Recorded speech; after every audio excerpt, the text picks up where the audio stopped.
Nessa data se inaugura aqui na Biblioteca do Instituto de Física da Universidade de São Paulo as adequações necessárias para que tudo isso aqui fique de uma forma muito interessante. Interessante, tecnicamente confortável e que atenda aquilo que a Universidade de São Paulo quer, atender bem o aluno de graduação, pós-graduação e todos os usuários aqui da Biblioteca do Instituto de Física da USP de São Carlos. Ao meu lado está o Cauê Sena, que sabe muito bem explicar a importância disso tudo. Cauê, ter um ambiente adequado, reformulado, pronto para uso, da forma como está sendo inaugurado hoje, o que você poderia me dizer? É interessante? De que forma? Eu acho que é extremamente interessante porque faz com que a rotina dos estudantes seja muito beneficiada. A gente tem cursos integrais no bacharelado, que é como o meu, e esses cursos demandam vários trabalhos em grupo, demandam um estudo constante para atender às exigências feitas pelos professores e ter o espaço sempre acessível durante a nossa rotina, que tem várias janelas, por exemplo, é extremamente útil para que a gente cumpra com todas essas coisas que a gente tem para fazer. Mas nós também temos um layout diferenciado. Esse layout ajuda? Eu acho que sem dúvida. Uma das coisas que tem acontecido com bastante frequência é ver o olhar das pessoas surpresas quando elas chegam aqui. Eu passei no último feriado o dia aqui estudando, e aí eu estive sentado naquela poltrona ali por um tempo, lendo um livro, e aí eu pude ver várias vezes acontecendo uma cena. Os alunos passavam ali na entrada e aí viam o espaço com as luzes acesas, com as pessoas ocupando, e achavam surpreendente e aí ficavam com uma cara de estranhamento. E aí eles viam um anúncio colado na porta dizendo que o espaço tinha se tornado 24 horas e aí a cara de estranhamento virava uma cara de contentamento.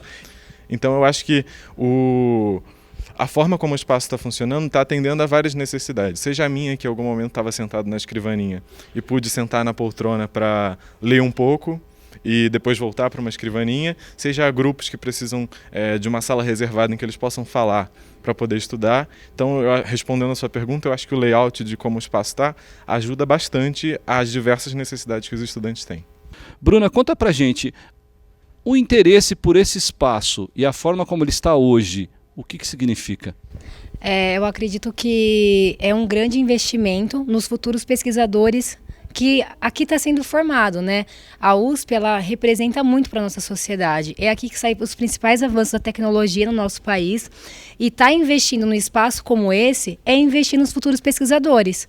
É um investimento para a universidade, um investimento nos alunos, e acredito que os alunos merecem muito mais do que esse próprio espaço aqui, né? Nós agradecemos por esse espaço, por a gente estar podendo usufruir desse ambiente de estudo, né? Que muitas vezes vários alunos não conseguem estudar em casa, não conseguem ter um ambiente propício, né, para poder estar desenvolvendo os estudos. E esse espaço aqui, acredito que vai trazer muitos benefícios, né? Eu sou aluna da licenciatura, então a gente está sempre pensando qual a importância da educação, né? E a gente entende que quando você está investindo no aluno, no melhor para o aluno, você na verdade está investindo no futuro. E tem muitos alunos que ou eles não têm computador em casa, ou não têm internet, ou então às vezes moram numa república que não consegue ter um ambiente tranquilo para estudar, então você ter aqui um lugar 24 horas que eles podem pesquisar, que tem uma internet rápida, que é um ambiente seguro também, com guarda 24 horas. Então, eu acho que é muito importante. E é bom que sirva de exemplo também para os outros institutos e para outras universidades de ensino superior, né? E a direção do Instituto de Física, juntamente com a ideia de se criar um espaço adequado, adaptado, com uma inovação bastante interessante, fez aqui da Biblioteca do Instituto de Física um lugar aconchegante, próprio para quem quer estudar. Nesse caso aqui está a Ana Mara, que na verdade, a bibliotecária-chefe de todo esse trabalho aqui desenvolvido. Ana, o que significa estar num ambiente tão adequado para o aluno poder estudar assim, hein? E com essa reformulação, inclusive? Olha, Kleber, a Biblioteca do IFISC, ela sempre teve essa preocupação de trazer para os usuários, principalmente os alunos de graduação, instalações e infraestruturas que pudessem contribuir com eles para o desenvolvimento da sua pesquisa, dos seus estudos. Nossa biblioteca sempre foi referência no que diz qualidade de serviços, infraestrutura. E esse espaço já era uma idealização nossa desde 2013, que nós queríamos promover nessa biblioteca um espaço interativo. Tá? Mas tivemos alguns percalços e não conseguimos realizar isso. Com a nova direção do Instituto, assumida pelo professor Vanderlei Banhato, agora em 2018, ele lançou esse pedido para a biblioteca. Eu gostaria de ter uma biblioteca mais disponível. Tá? Isso veio de encontro a esse nosso projeto e a gente apresentou a proposta para ele. Tá? Ele rapidamente abraçou essa ideia, buscou recursos junto à Pró-Reitoria de Graduação e com esses recursos nós pudemos adaptar o piso térreo aqui da biblioteca, que ele tem 560 metros. A gente simplesmente fez uma adaptação usando toda essa infraestrutura que nós já tínhamos e com os recursos que a reitoria nos concedeu, a gente conseguiu separar acervo de área de estudo e leitura. E fizemos algumas adequações, adquirindo novos mobiliários, investimos em segurança, porque para a gente também é importante que o aluno esteja aqui, mas que ele também esteja seguro. Além da portaria, que tem vigilante 24 horas, a gente investiu em câmeras, sistema de controle de acesso nas nossas portas, contador de pessoas para que a gente possa aferir o número de usuários que vão frequentar esse espaço, porque o horário de funcionamento da biblioteca, porque além de biblioteca, nós nos tornamos também um espaço 24 horas. Tá? A biblioteca funciona de segunda a sexta, das 8 até as 21h30. Mas esse era um horário que demandava aos alunos ainda a necessidade de continuar, de prolongar os seus estudos. Isso incomodava a equipe também, que 9h30 a gente tinha que chegar para todas as pessoas e falar, estamos fechando. E você via que o aluno estava produzindo nesse horário ainda. Então esse espaço vai favorecer o aluno com certeza a dar continuidade ao seu trabalho e usar também a biblioteca quando nós não estamos aqui. Nós estamos com o vice-reitor da Universidade de São Paulo, professor Dr. Antônio Carlos Hernandes. Professor, a importância da universidade estar inovando, colocando todo esse layout novo, toda essa possibilidade, inclusive abrindo a biblioteca 24 horas. Bom, a etapa de formação dos alunos é uma etapa fundamental. E é uma das etapas ou uma das metas da universidade de uma maneira geral.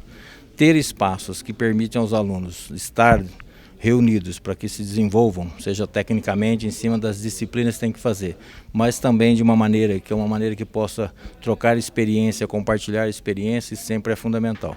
E a Universidade de São Paulo, como uma universidade líder da América Latina, tem que dar sempre o exemplo e isso é fundamental para todos nós. O professor Dr. Edmundo Baracá é o nosso pró-reitor de graduação e ele tem muita coisa boa para explicar. E principalmente na área de gestão, administração, inovação, que são palavras muito bem ditas por ele aqui dentro da Universidade de São Paulo. Professor, é uma satisfação você estar aqui em São Carlos, mas eu acho que é uma satisfação muito grande a inovação que o professor vem imprimindo nessa força-tarefa de administrar uma universidade. Conta pra gente um pouquinho sobre ela. É um prazer retornar aqui em São Carlos, esse centro de excelência acadêmica da nossa universidade. E nós estamos seguindo as diretrizes da atual reitoria e procurando estimular que as unidades modernizem os seus cursos de graduação, incentivando a que otimizem os laboratórios de ensino, os laboratórios didáticos. E veja, um exemplo, modelo, é essa ampliação que foi feita aqui na biblioteca do Instituto de Física de São Carlos, onde as mudanças realizadas propiciam para os estudantes daqui do Instituto de Física de São Carlos que tenham um espaço 24 horas por dia para estudarem, para conviverem, fazer uma maior interação, uma maior integração. Ou seja, exercerem a interdisciplinaridade e levar isso para a comunidade externa ao Instituto de Física, que é exercer a transdisciplinaridade dentro do compromisso social, da responsabilidade social que a Universidade de São Paulo tem como uma escola pública e gratuita. Inovação, readequação do espaço, o Instituto de Física inova, trabalhando conceitos novos aqui na biblioteca, olha, do Instituto de Física da USP de São Carlos. Um espaço que ficou muito interessante, tanto para quem usa para estudo, para pesquisa e para muito mais. Professor Vanderlei, como diretor do Instituto de Física, o que significa essa reformulação que o professor fez, propôs e agora está acontecendo?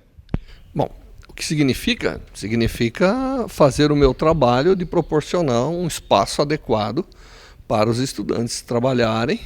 O tempo já é curto e muitos estudantes querem avançar na hora, estudando, trabalhando, e para isso a nossa infraestrutura tem que acomodar esses estudantes que querem trocar o seu sono pela eficiência nos seus estudos.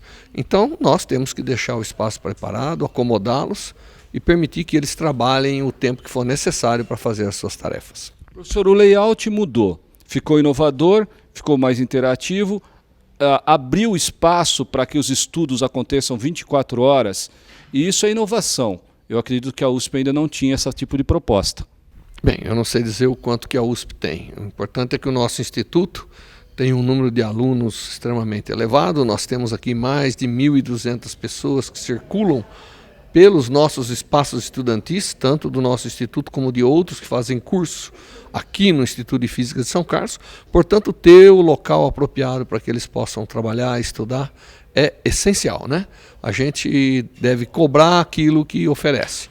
Então, nós estamos oferecendo, inclusive, a oportunidade dele poder trabalhar num ambiente adequado para que possa ter um bom desempenho nos seus estudos e que a gente possa formar bons profissionais, que afinal é o nosso objetivo final. A biblioteca tem o seu acervo aberto a todos aqueles que estão cadastrados para fazer o uso de todo o acervo que nós temos, que é um acervo excepcional, tanto nos livros e nos periódicos, como também em vídeos, né? Com aulas, com entrevistas, com programas que possam complementar a educação de algum estudante, se assim ele desejar.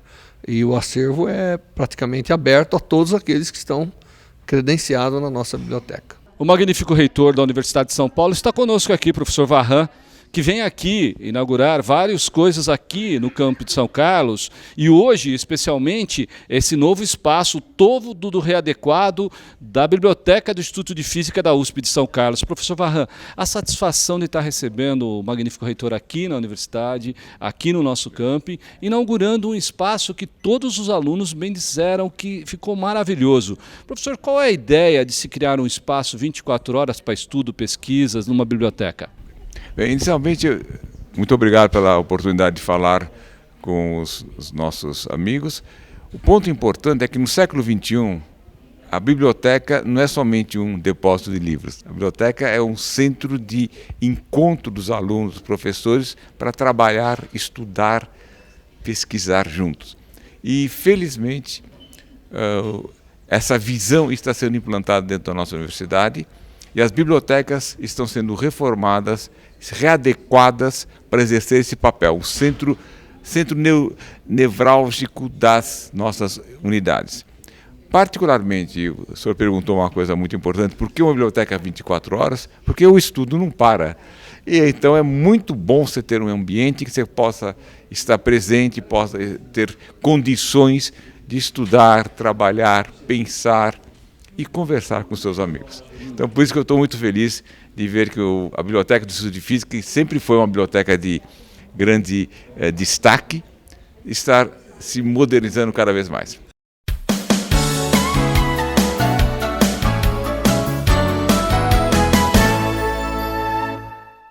E hoje nosso bate-papo é muito agradável. Eu estou com o professor Dr. Edinaldo Pisolato, uma pessoa que sabe falar muito bem o que vem ser a FAI. A FAI, na verdade, é a Fundação de Apoio Institucional que entra no aspecto do desenvolvimento científico e tecnológico. Mas a pessoa dele é que sabe falar sobre isso. Vamos atender a esse pedido, entender a FAI. Professor, o que vem ser a FAI? Conta um pouquinho da história dela para a gente. Tá, a FAI foi criada em 92, né?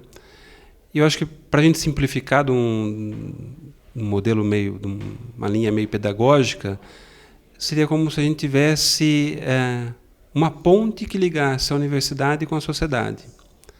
Então, a FAI faz esse trabalho de fazer a ligação da universidade, do conhecimento que é produzido na universidade, das pesquisas, das inovações, para a sociedade. E aí tem todo o trâmite de projetos, o tramitar de recursos financeiros também, e a FAI é que resolve essas duas questões principais, né? Administrar o projeto, as atividades, compra de materiais, compra desde ração de pintinho e tal, às vezes até equipamentos ultramodernos, importa do exterior, faz obras para a universidade. Então a gente tem uma gama diversa de atividades que é bem reconhecida nacionalmente, inclusive. Só para exemplificar na questão de obras, né, porque a gente fala de projetos, a gente está falando de projetos científicos dos professores e tudo mais, mas a gente também faz essa parte de obras. Teve um edital da FINEP para o país inteiro de R$100 milhões. A universidade, através da fundação, fez um projeto para terminar algumas obras e fazer outras, da ordem de R$20 milhões, e foi contemplado inteiramente, porque a fundação tem uma competência para desenvolver essas atividades. No ano passado, a gente tinha o desafio da FINEP, que era, para conseguir, ela desembolsava o dinheiro em duas parcelas, 2017 e 2018, 10 milhões numa parcela e 10 milhões na outra. Só que a segunda era condicionada a fazer pelo menos 80%, comprometer pelo menos 80% da primeira parcela com a Lei 8666. Tem que fazer as licitações e tudo mais com as obras, e aí a gente conseguiu com empresas do país todo, teve gente do Rio Grande do Sul que veio aqui. Enfim, nós conseguimos, na metade de dezembro, comprometer 85%, 87% dos 10 milhões, que é uma tarefa muito difícil, sem nenhuma impugnação, e aí nós tivemos o direito de utilizar os outros 10 milhões. Então, ela serve para esses propósitos, né? Pegar, por exemplo, captar recursos do governo para investir na instituição em si. Ela serve para captar recursos do governo, por exemplo, para fazer revisão de material didático para escolas do ensino médio e do ensino fundamental, e serve para captar recursos tanto do governo como de empresas privadas para fazer projetos que interessem tanto ao governo como empresas privadas. Quer dizer, pensando assim, uma fundação com esse escopo, com essa natureza, ajuda muito o desenvolvimento do país, ajuda muito a qualidade da nossa vida e, principalmente, aquilo que a gente imagina, um Brasil melhor. Todo mundo quer, eu quero um Brasil melhor. Então, aqui tem um exemplo típico de trabalho bastante sério, mas ela é subdividida. É um prédio bonito até, mas que tem todo departamentado. Ela tem aí seus segmentos e cada segmento fazendo a sua parte. É assim mesmo, professor? Sim. Então, a gente tem uma área de projetos, que é a área onde o projeto inicialmente é tramitado. Há uma avaliação se o projeto é de baixa, média ou alta complexidade. Existem projetos que são de alta complexidade e baixa remuneração, complica ainda mais para fazer a gerência financeira e administrativa desses projetos, mas, enfim, há uma triagem, um acompanhamento desses projetos na área de projetos em si. Tem uma subdivisão da área de projetos que é para cursos e eventos, quando os professores propõem cursos de especialização e de extensão, MBAs. Então, tem uma célula dentro da área de projetos específica para essa parte de cursos e eventos, né? Evento simpósio nacional, brasileiro, internacional, de alguma área X ou Y, também nós conseguimos gerenciar aqui. Tem a área de finanças e contabilidade, que trata toda a parte financeira da instituição, tem a parte de compras, especificamente tem uma assessoria jurídica, que obviamente muitos dos trâmites a gente precisa ter uma assessoria jurídica. Tem a nossa área de TI, que certamente sem TI hoje as coisas não funcionam. Então a gente tem diversos departamentos, né? Na área de comunicação, a gente inclusive tem a concessão pelo Ministério das Comunicações da rádio. A Rádio Fiscar foi concessionada para a FAI, é a FAI que gerencia. Então, não é da universidade, é uma parceria com a universidade. Mas a concessão não foi para a universidade, foi para a fundação. E a gente tem que gerenciar isso. Então, a gente faz editais para... Isso aí também é uma parte interessante. Vários dos programas que são apresentados na rádio são feitos pela comunidade. E o que a gente faz um edital no final do ano, as pessoas submetem os seus projetos de programa, há um comitê que avalia, e aí escolhem-se os programas, e aí depois a produção toda é feita dentro da rádio e eles são vinculados numa grade específica no primeiro e no segundo semestre. Então ela também tem essa missão cultural, né?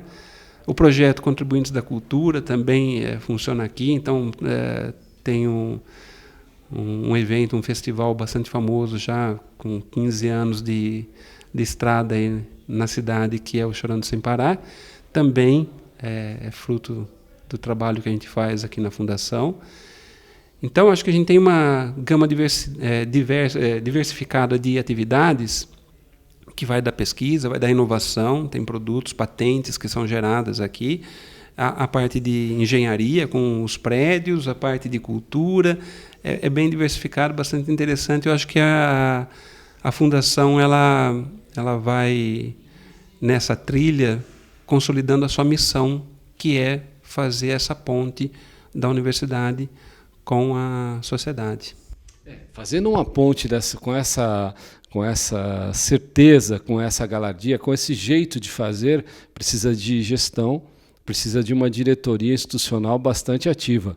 É assim que a gente entende o professor Edinaldo, que é uma pessoa dedicada, que está aqui do meu lado, contando 1000 coisas interessantes para a gente sobre uma fundação que realmente está funcionando e mostrando que a universidade tem a necessidade de boas parcerias, inclusive através da fundação bem estruturada como essa. Mas o professor Edinaldo Pisolato, ele também tem uma história dentro de uma carreira científica bastante interessante. Professor, conta um pouquinho da tua história. Como que foi sua trajetória científica, educacional, de pesquisa? Conta um pouquinho. Eu fiz a minha graduação na USP, no Instituto de Ciências Matemáticas e Computação aqui de São Carlos. Eu já fiz iniciação científica na época, fui monitor e tal. Depois eu saí um pouco para o mercado, fui trabalhar na IBM, e aí eu vim para o UFSCar fazer o meu mestrado, com o professor Cláudio Kirner. Na época eu queria fazer numa área que era bem nova, que era redes neurais, estava recém-redescoberta, né? Tinha sido redescoberta, renascida em 86, meu mestrado começou em 90, então era muito recente. E o professor Cláudio falou assim, não, vamos em frente, vamos fazer isso daí. Então eu trabalhei bastante com redes neurais, fui para o meu doutorado no exterior trabalhando com redes neurais e cadeias, estados de Markov de cadeia escondida, né? Hidden Markov Models, que eu trabalhei com reconhecimento de fala.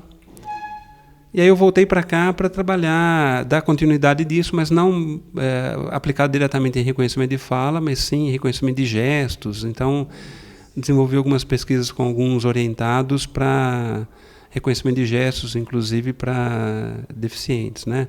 Então, o Libras, a gente fez uns trabalhos bem interessantes. Que legal isso. Quem conversa com o professor Edinaldo não tem ideia das inúmeras publicações e congressos que ele já participou e continua participando. A vida de pesquisador dele muitas vezes se confunde com a atividade administrativa que ele exerce ainda hoje. Mas, professor, essa ideia do mix da ciência com a administração dá certo, né? É uma boa ideia, né? Sim, dá certo, é uma boa ideia. Na verdade, a gente tem que ter um pouco da experiência do que é que um pesquisador precisa para, quando a gente está do lado da administração, conseguir dar o retorno, né? Então, muitas vezes, as ações dos pesquisadores ficam escondidas. É muito difícil fazer a divulgação. E aqui na FAI, obviamente com a solicitação da universidade, com o pedido da universidade, nós conseguimos implantar 2 ações que são bastante interessantes, que ajudam e muito a divulgar as iniciativas, os trabalhos, as pesquisas desses pesquisadores. Então, uma delas é a TV UFSCar, que é divulgada em redes sociais e também agora em canais regionais. E o outro desculpa um pouquinho, é a revista UFSCar, Sim. Então, essa aqui, por exemplo, tem a reportagem de capa, a questão da referência nacional na produção de cana-de-açúcar, porque em Araras é feita a pesquisa com as melhores variedades genéticas da cana-de-açúcar.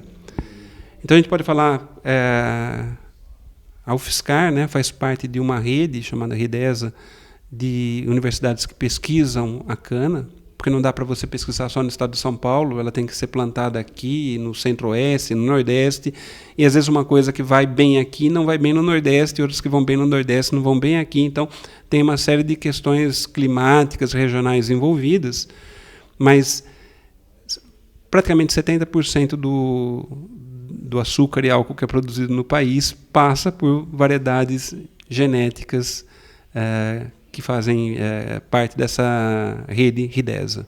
E a UFSCar tem papel fundamental nisso daí. Nós temos aqui uma revista muito bem ilustrada, né? Muito bem acabada, recheada de informações interessantes do mundo que vai do mundo científico a ideias do esporte, da cultura, da comunidade como um todo, né? O que seria uma salada made in UFSCar? Nesse aspecto aqui, professor, o que se aborda em salada made in UFSCar? Como que é isso? Essa pesquisa, ela trata de como trazer a crocância do alface para variedades nacionais. Então tem aquela alface crespa, que é crocante, né? Mas quando ela é produzida aqui no Brasil, como ela é fechada e a chuva cai e o negócio embolora e estraga e tudo mais. Então precisaria ter a crocância daquele alface, da alface americana, mas com o jeitinho brasileiro. E aí, estou simplificando um pouco aqui a pesquisa do professor Fernando, mas esse trabalho de trazer uma característica de um produto que a sociedade gosta e procura para algo nacional, para produzir nacionalmente. Então, foram produzidas variedades, assim como tem a variedade da cana, né, as variedades da cana, foram produzidas variedades de alface, que ele dá nome de Brunella e etc., para o alface. E aí eles são comercializados para a população. Tem aqui nos supermercados da cidade, tem esse alface que é produzido com as variedades pesquisadas na UFSCar. 95.3. Foi assim que nasceu a Rádio UFSCar, né, professor? Foi de uma ideia de levar a cultura sem fronteiras e o conhecimento a todas as partes possíveis. Foi isso, professor? Então, na rádio, na verdade, ela não vai para todas as partes possíveis, porque a rádio tem um raio de ação. Mas nós fizemos com que fosse para todas as partes possíveis, porque nós investimos na web rádio. Então, hoje ela pode ser acessada via web para qualquer lugar do mundo, em Estocolmo, em Nova York, em Tóquio, onde é que seja, tendo o aplicativo, conhecendo que existe o aplicativo, consegue ouvir as músicas selecionadas pela Rádio UFSCar.